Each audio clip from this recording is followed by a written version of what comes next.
30 podcast. What is going on? Hi, everyone. Welcome. It's Lindsey and Krista. So glad you're here. If you're new to the pod, Welcome. thank you for being here. And if you're an OG, hi. Hi. We love Hi. you. We love you. Love you so much. It's a nice mix. Well, being in the membership too, like people are like, I found you 2 weeks ago. And other people are like, I've been listening to this for like 5 years. And you made the commitment. Yeah. Okay. When it's right, it's right. When it's right, it's right. And then we have like Susie in there who's like, I remember 4 years ago and you said this one thing and I became part of the community. It's been such a joy, but hope you guys are well. Hopefully, you're having a good February thus far. Recently had Valentine's Day. Mm-hmm. I didn't know so many people were in happy relationships. We're in happy are relationships. in. Yeah. Like there was so much posting. I was like, I literally felt insecure. I'm like, what? Everyone's like, I didn't know that everyone was that happy. Like I literally was so confused. I'm like, everyone's this happy? I think it's one of those things where like a Valentine's Day post in a relationship that's could maybe make the other person feel a lot better. 100%. Totally. Sean was like, should I finally post a picture of you on Instagram? I was like, no, it's not the day. No. Justin's like, only pictures I have are from holidays and they're just of us. I'm like, well, that's the whole goal. But at this point, it's like, don't care. Like, I just thought it was so funny. I'm like, wow, everyone's just thriving in their relationships. A few months ago during quarantine, everyone was like, this is hard. We're not doing well. And then I was so weirded out, too, that I was like, we like Valentine's Day? Dude. People care? I think I shocked Sean. He's like, okay, I'm not doing anything. I was just like, I don't think it's a day. Like, I don't like put a lot of worth in the day. It's nice. It's nice. But I was like, I don't really care. Like, I don't want you to like do anything, to be honest. Mm-hmm. I don't know. And then he didn't do anything. And I was just like, that's not the vibe. I mean, he did do something, but what? It wasn't like he sent me. He wanted me to order something, and he just like Venmo'd me. It was hilarious. Oh, I know what you're talking about. A big dildo. A big, huge dildo. That's exactly what he wanted. He said, this is for both of us. But I was just like, but then I noticed like some of like my reaction. I was like, do I care that I didn't get flowers? And I was like, no. That's the whole thing. But then I was like, I miss him. So I'm like, I kind of do care. Mm-hmm. Yes. And then I was like, make up your fucking mind. Dude. It is weird. It is a thing where it's like ebb and flow of it. You know, for the first years, like me and Justin, I was thinking the other day, when we lived in New York, we went out to dinner. We took a cab there and back. We went to drinks after, and I'll never forget. We came home and I was like, we spent $400 tonight. We could not do that. Yeah. And I was like, that's like at the beginning. Mm-hmm. And then it just kind of like falls off track. But yeah, I do like, Justin got flowers, which was sweet. But it's just, it's really that they've thought of it. I don't know. Uh-huh. It's such a weird thing because you don't care, but if there's nothing, you do. Yes. It's so weird. 100%. Like I don't know what that is. Did you do anything for him? No. Nice. Cool. Yeah, whatever. I know. It's like no. I kind of the vibe. Yeah. I do think Valentine's Day, like depending on which partner kind of feels like, okay, this is my day to do that thing. Yes. You can kind of like sit back and receive. Yes.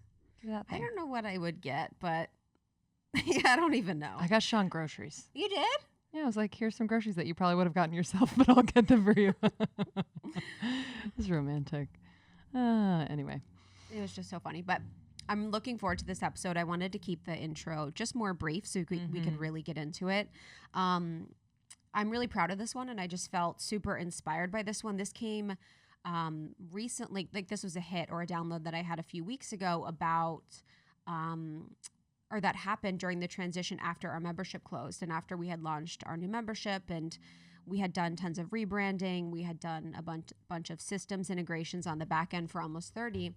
And I realized I was like, okay, what's next? Like, what am I going to manifest next? What are we going to make our goals?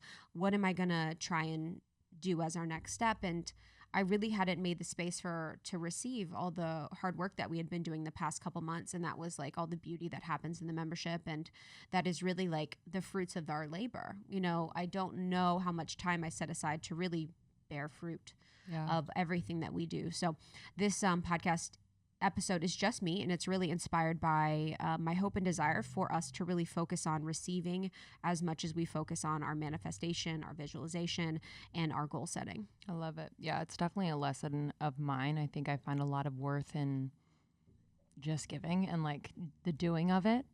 And then when you finally either get that thing that you've been manifesting or someone actually reciprocates and gives you something, it is like pretty challenging to be and receive it. And I also think receiving is just such a big part of manifestation. I'm sure you touch on that, but it's the energetics of, for me, it's like the reaching sometimes like just diminishes any potential to receive. So I love that. And just talking about like more rest, like that, like receiving is like rest to me. So I'm really excited about this one. It's a good one. It is a good one. All right, y'all. I'm really excited for you to listen. If this resonates, the best thing you can do is just share it with a friend or family member who might need to hear this message. And we love you all. Thank you for your support. As always, we do solo episodes generally on Thursdays, and we do an interview on Tuesdays. If you're new to the podcast, make sure you subscribe.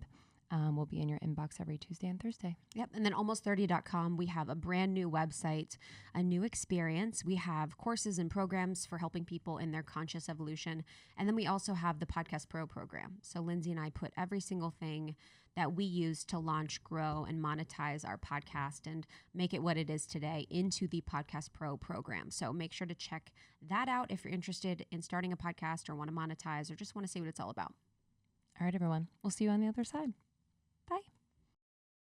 Hello, my friends. Welcome Solo with me, Krista, on Receiving. And let me just give you a warning.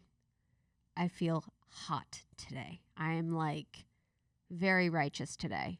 I just got off a call with Manuela, one of the healers that I've been working with, and I just feel very passionate today. So if we were hanging out in a room, we would be having very passionate conversations. And so there's an energy coming through in this that I just want you to know that I'm feeling really passionate about the topic of receiving, and I'm feeling really passionate about our liberation, our growth, our freedom, our movements forward from some of 2020. Movements is a new word. Look it up. It's a movement. So when I was thinking about what solo topics I wanted to do for you guys today, I was actually really called to talk about receiving.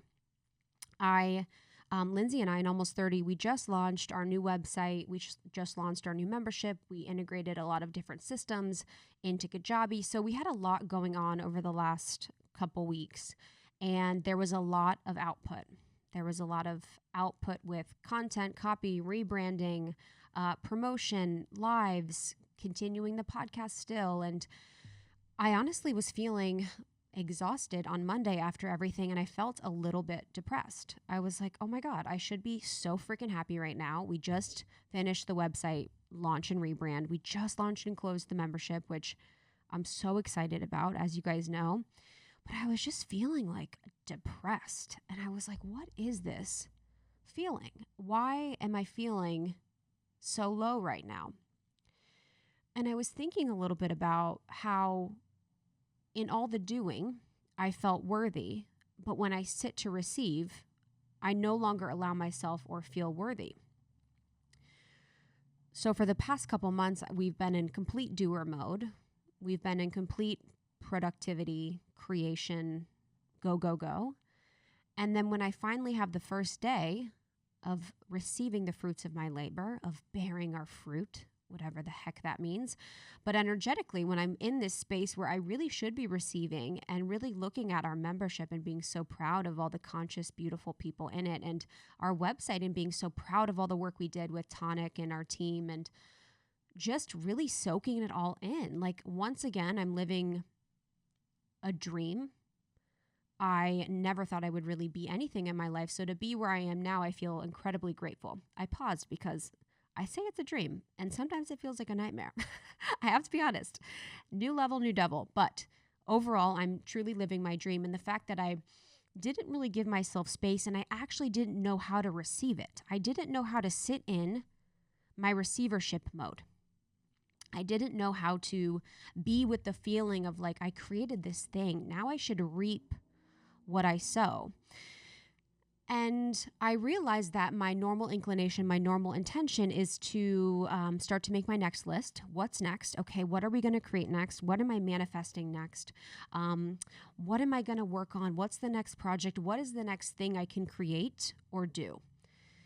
And I realized I spend so much time and attention on manifesting, on visualizing, on making lists, on doing projects, on doing all these things, on trying to reprogram my subconscious or work on my worthiness wound, or, all of these different ways in which that I try and better myself in my life that are very active. And I thought, if I was only able to truly know and understand how to receive, all of this work would be doubly worthwhile, triply worthwhile. Because when I'm in this state of constant doing and constant trying and constant seeking and constant, trying to figure out what's next or trying to reach, I'm never actually receiving the things that I'm trying to create. And I was like, what if instead of pushing myself so much to always be creating, like as an example, this huge launch period, I focused on being better at receiving the gifts that I know are coming to me. And if I'm in my mind doing my visualizing and thinking about the home that I want to be in and, the beautiful business that allows me freedom and allows me to support and work with you guys, and my deck that I have coming out, all these things. And I'm like, what if it's there, but I'm never still enough? I'm never feeling worthy enough, and I never stop to actually receive the things. And I thought about how our culture is so much about productivity. Productivity. If we think about from a very young age, even kids, and through grade school and high school and college, your first jobs in the working world, it is fully about how productive you are. You are given raises based on how productive you are. You are given jobs based on how productive you are. You are, everything is around productivity. Everything. It's like we're just so hardwired to produce, to create, to do, to go. But we are never actually taught how to receive. And when I think about, growing up in the programming that I received when I was little, and I'm laughing at programming. It's freaking programming, but it's kind of funny to sometimes programming is happening unintentionally. When I think about the programming or, sort of the osmosis learning that I experienced when I was younger, I can't think of one time where I felt like it was okay to receive, whether it was a gift or a compliment or,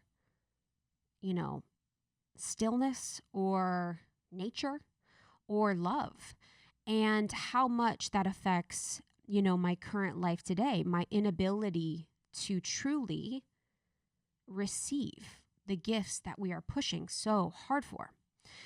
And when I think about one of the powerful practices of my life, which you guys all know, manifestation, Lacey of To Be Magnetic is one of my dearest friends. We had her on the podcast 3 years ago. We've done many podcast episodes with her. And we were actually voice noting about this today because I was talking to her about how on the surface, when people don't understand true manifestation, they believe that manifestation is really like think and it will happen, push and you will receive, or like write down a list and it will come to you.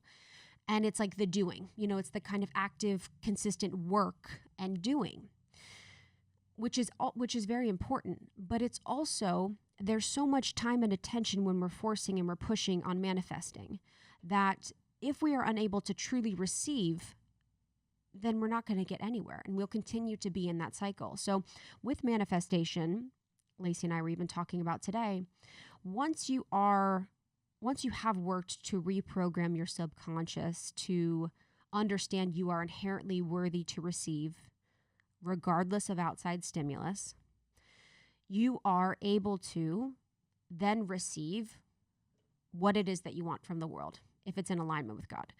So if you are wanting a job that you love and you don't believe you're worthy, that job will not happen. The job will not be a fit for you because you don't inherently believe that you deserve it. And so it's like the laws of the universe that you will receive what you believe you should receive. And so once you believe that you're worthy enough to receive this job that you love, you're in the energy of not only worthiness, but also receiving.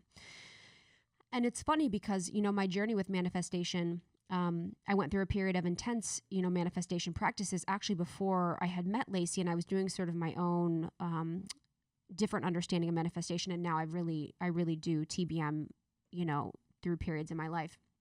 But I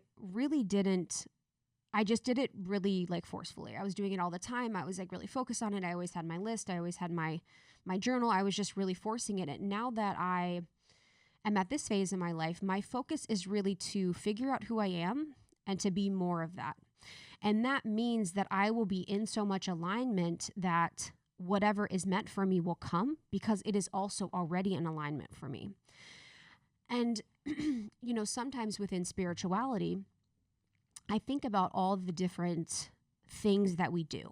And I'm saying this as a completely guilty participant in all of the things that we do. I'm a proponent. I'm a proponent of all the things that we do. I enjoy them. It's been my life. It's my purpose. It's my passion to explore a lot of them. But a lot of them sometimes remove us away from the receiving and keep us in continued doing. And that was something I realized, a few years ago when I was in Los Angeles when things were open up and I was running from, you guys are going to be like, oh my God. I was running from like a cryotherapy appointment to like a freaking, I don't know, some other appointment, just appointment. And it was LA traffic. It was late in the evening. And I was like, why? I'm like so stressed out now. I'm so stressed out running from these appointments that don't really mean anything to me. And I actually don't feel good at the appointments because I'm running around. What is the point? Like, how much is this in benefit to me if I'm going to, my nervous system is reacting. I'm stressed. I'm not even happy at them. It's like, what is the point?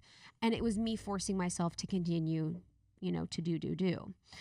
And one thing I really want to work on is, and, I think it's an invitation for us all to be in conversation more so about is being comfortable receiving when we aren't doing. So there very much is the law of the universe where what you will give, you will receive. And that is an important energetic balance. It's the yin and the yang. And it is like sort of like the karma wheel and cycle. But when I'm thinking about, for a lot of us, like the output that we all put out, as much as we are giving and as much as we are seeking to create in this world, I think that there's almost a kink in the hose for us to actually receive it. And we feel worthy of receiving only if we've done. So as an example with our membership launch and our website launch, I only feel like I'm completely worthy to receive an amazing community of members because I've worked so hard and because we've done this for 4 years and, we've done events and tours and all these things. But what if we were worthy enough to receive just by being ourselves? And for me, within the container of the membership, which is something I want to work on with our community and members, is feeling like I can really be worthy enough for it by showing up and knowing that I'm being myself and not really focus so much on overgiving and overexerting myself. Because if we think about in the world, there is not a lack of food in the world. There is not a lack of connection or connection opportunities available to people, especially if we think about social media. How many social media apps are there in the world? A zillion. I just joined Clubhouse and I am enjoying it, but I also was like, oh my God, I cannot handle another social app. And so I was thinking about all the ways in which we can connect. There's GChat, there's Facebook chat, there's Twitter, there's Snapchat, there's Clubhouse, there's Instagram, there's so many different social media apps that exist, but yet people are lonelier than ever. And of course, that has a lot to do with the fact that it's a digital medium and, people are not seeing each other in person.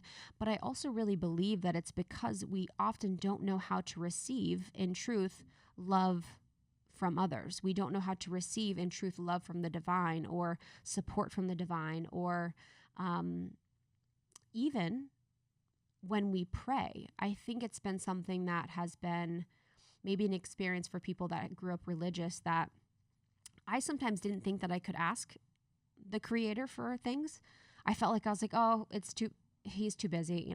I was like 10. So I'm like, he's too busy. He's brushing his beard. And I didn't even really know that I could actually go straight to the Most High and ask for support and love and receive it. And that was even a permission I had to give myself too, that I was like, oh, my spirit team, my galactic team, the Most High is here in service to me, and I can receive that. And that I can be in receptive mode more than I am now. And what I want to talk about now is that I think that there are some beliefs that we grow up with around receiving that are subconsciously kind of running in the background.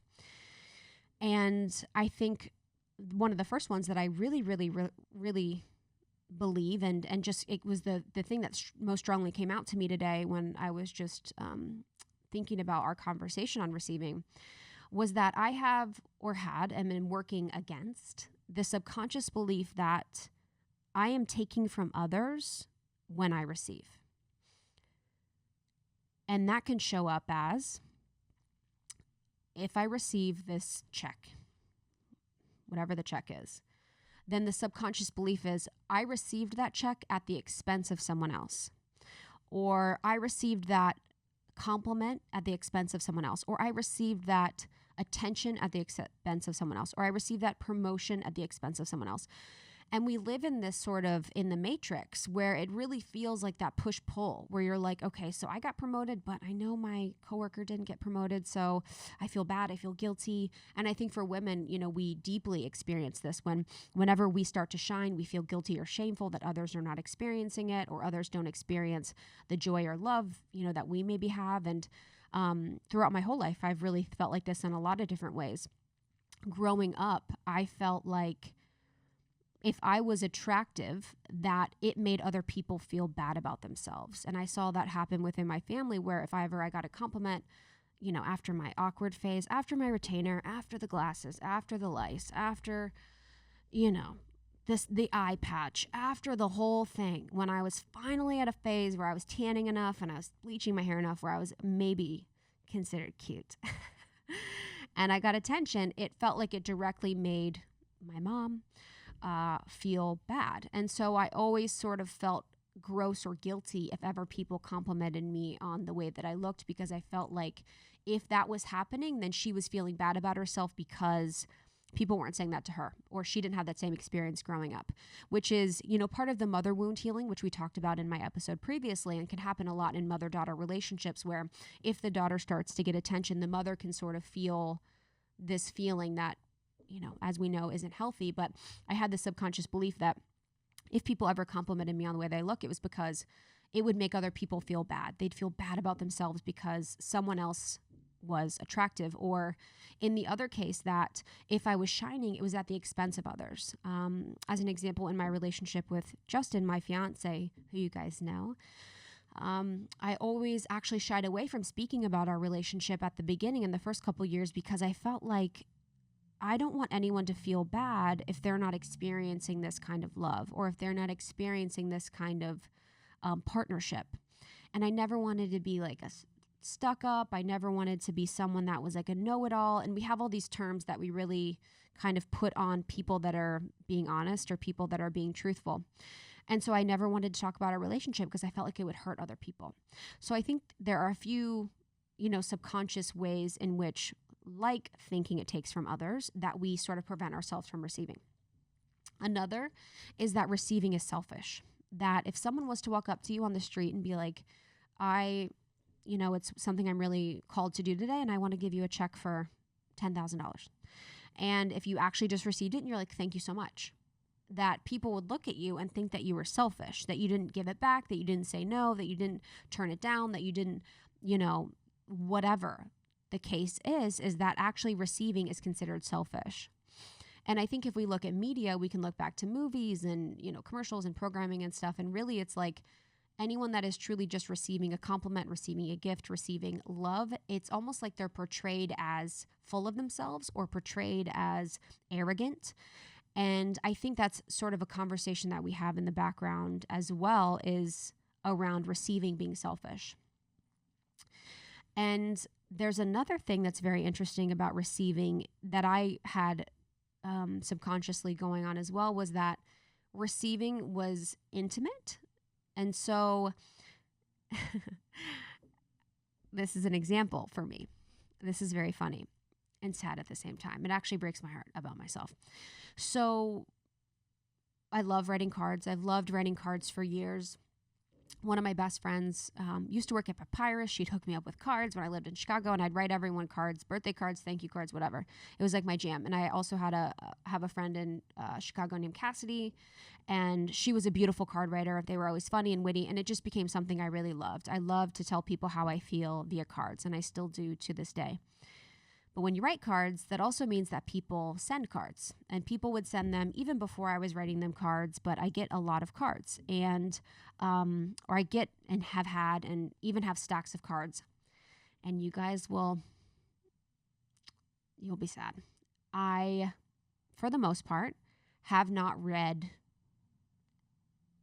a lot of those cards because it's a receiving thing. It's me not really being able to receive the love and the kindness and the support and the emotion from people in my life. And that's why I haven't opened any of the cards, which is so sad. And it's really a fear of intimacy too. So it's also not only the worthiness around, oh my God, people could say this about me and it's true. But it's also like, oh my God, if they feel this way about me, that means we're incredibly intimate. And like they love me as much as I love them. And they see me, as much as I see them. And that intimacy at times can be a little overwhelming. It can feel a little, overwhelming is the word. For someone that I deeply care about people. And so to receive that deep care and compassion sometimes can feel incredibly overwhelming. So when we are in the receptive mode and we are receiving love from someone and we are not asked to give it in return and we are not giving it in return, it can actually feel very vulnerable and intimate. You can feel like, oh my God, this is actually uncomfortable. If you think about what if you went an entire day in full receptive mode and you did, nothing that you needed to do, and you were, had breakfast brought to you, all the house things were take care of for you, like all the chores were done, everything was taken care of for you, and you were in full receiving mode, full on. Meals brought to you, maybe you're getting a massage, maybe you're having all your laundry done, maybe the house is being cleaned, maybe, people are showing you affection through your love language, that you're really able to receive it in that way. Think about how uncomfortable you might be. I feel like there are so many times where we cannot just let someone give to us, and we cannot just let someone love us because it feels so weird for us to receive. And another way that, over the years that I've been able to tell that I have issues with receiving is in the middle of my back. So on the opposite side of your heart, we have our heart faces out front. And then in the back, which is where our heart space is as well, is really where we receive. And I've always been so tight in the middle of my back on the other side of my heart. And I've always felt that tightness. And it really is because that's the side of our body where we receive. It's really like that receptive space. So you receive very much so in your heart space, but then also in the back is where you receive. So when you kind of catch yourself moving your back around, I'm stretching my back out in the front, in the back. It's because my back often is like the physical manifestation of my inability to receive. So the ways in which that I work with and I suggest and we can do together how to change our ability to receive, and knowing that this really is the key to our joy and our happiness and our freedom and our liberation, that this is as important as all the work that we are doing. If we are working all the time, then we are never in receptive mode. And this receptive mode is so important. So one of the first things that I really focus on when I am trying to receive, and I'm doing this right now with you, so this is really my focus and plan for being a better receiver. I am working to have discernment and increase my intentionality when I am giving. And I'm doing this to decrease any resentment. And resentment's like a very sticky word, because it's not something that's incredibly, we notice very much. And I think we can feel the feeling of resentment so much, and it can be a program that's running all the time, and we don't really even know why we're feeling resentment. We're like, I feel like a little annoyed, I feel a little angry, but I'm not sure why.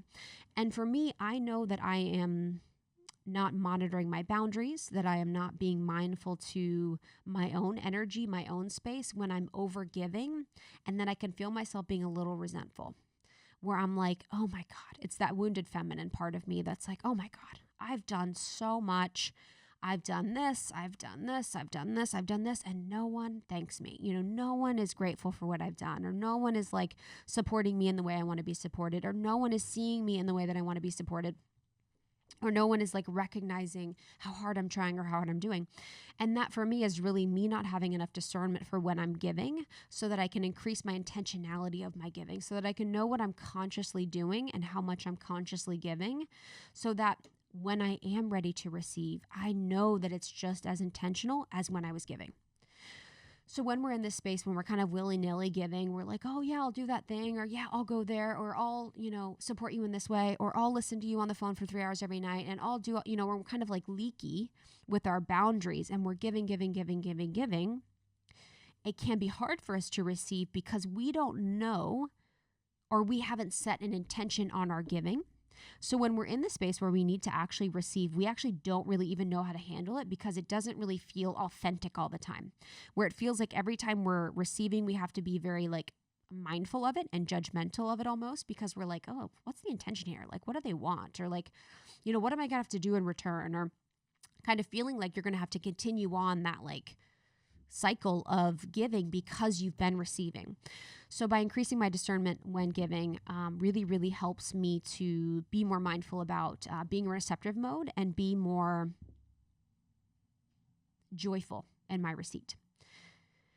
Another thing that I'm doing to help myself receive more is to feel it physically.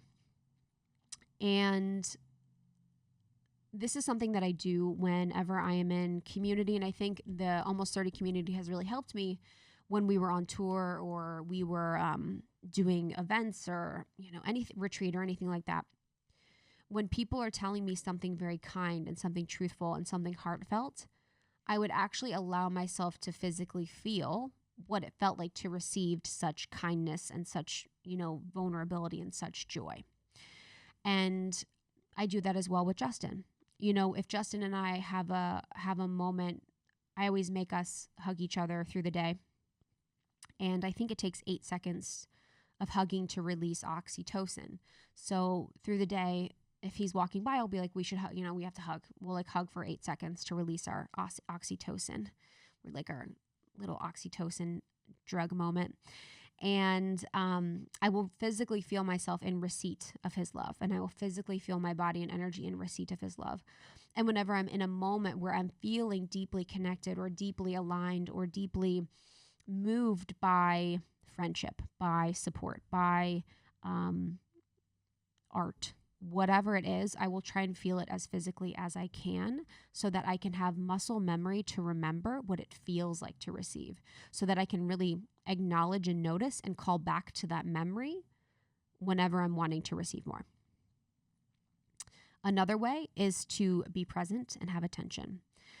And this truly, you guys, is just the key to life. It's the key to everything. And, it's like one of those things where it's like, be present and attention. It's like, whatever. Have you played Candy Crush? But being present and having attention to the moment, to the energetics of a situation is so important, because when we're actually present and attentive to a situation, say as an example, we are, in conversation with a friend or a lover or a boss, and we're receiving, amazing feedback. Most of the time, we are waiting for the shoe to drop, waiting for them to give the bad feedback, waiting to understand why, because we're kind of curious of why they're actually giving this feedback, and we've kind of left the building. And we're not actually being present and attentive to the words of kindness or the acts of kindness or whatever it is that we need to be receiving. So it's very important, although uncomfortable, that we receive and that we be present for the receiving of what we have coming. And as a last thing, you guys know this, and I touched on this earlier, but there is a real worthiness around receiving. Once we believe and know that we are inherently worthy of love, of divinity, of God, of support, of joy, of liberation, without doing, then our life unfolds. And so there is work, in quotes. I'm kind of trying to figure out how we can get away from saying the work. Doesn't it feel old now? But it's just so true. It's so accurate. How we can work to remind ourselves or to be or to exist, knowing that we are truly worthy if we are doing or not. That in our inherent divinity, we are worthy. So in order to get to that place where we are in true receiver mode of things that are in authentic alignment to us and to our higher selves and to our being, we do have to do work on the worthiness. We do have to do work on making sure that we are no longer working with the subconscious beliefs of, my receiving takes from others, or that receiving is selfish, or that, I'm fearful of being intimate. And so when we are doing that work around worthiness, that will also help us with the receptivity of the work, the knowance that we are worthy, the knowance that, no matter what, we deserve to receive. And I know that for so many people of our community, this will be something that, I'm hopeful we can all support each other in together. And for me, that is calling my lovely community and friends and family out when they are self-deprecating, or they are avoiding a compliment or a kind word or kudos. And I come from Ohio, baby, Midwest, roots through and through. We are the best at, oh my gosh, my whole life is gymnastics over compliments. I tell you what, if someone's like, oh, wow, you have a nice shirt on today, I'd be like, oh, this old thing, I got it in a trash bin. I honestly would be like, yo, what? And I'd be like, oh, well, or I'd be like, oh, yeah, I actually got it, on the street. It was like $5. I can give it to you. If you want it, you can have it. And just all the ways in which I would just avoid and play hot potato with whatever the kind words people were providing me. And so I do work now to really just allow people and give people permission to receive the love, the compliments, the joy, the freedom, the liberation that we all so deserve. So that is my wish for you, for us in 2021 and beyond, to work on our receiving. I love you. I will see you on the next one.